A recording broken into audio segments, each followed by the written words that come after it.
Matthew Guy has offered a different style of leadership for Victoria as he wined and dined with Liberal Party faithfuls 98 days from the state election. It comes as documents emerge showing a link between Daniel Andrews and a property developer under investigation by the state's corruption watchdog. Our political reporter Simon Love has more. After a parliamentary sitting week where the opposition here in Victoria seemed to regain control of the political narrative, the Liberals went to lunch to launch the key pillars of their campaign for government.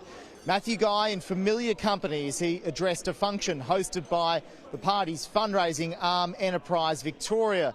The event was also attended by State Party President Robert Clark, State Director Sam McQuestion and Matthew Guy's Chief of Staff, and also controversially an upper house candidate, Nick McLennan.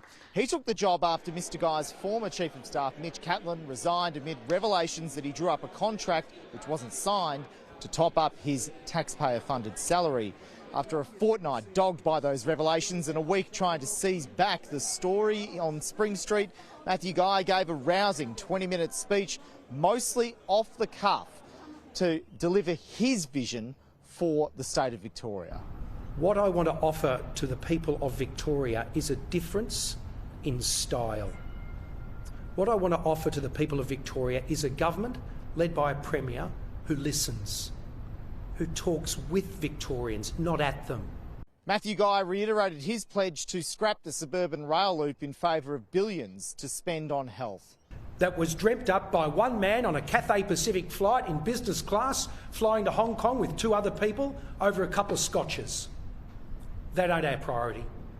My priority is fixing the healthcare system, and I make no apology about that. But the government believes Victoria can handle both. The recent notion that you cancel the suburban rail loop project in order to put money into health. I mean, great governments do both. Great governments do both. I mean, you go back to Hamer. Hamer built the City Loop and he invested in the Royal Children's Hospital. I mean, as a government, it's not this binary choice between transport and health. I mean, I think only people who are quite inexperienced and narrow-minded would seek to make a choice on those things. And if shelving it means under a government I lead we never get around to it, then so be it.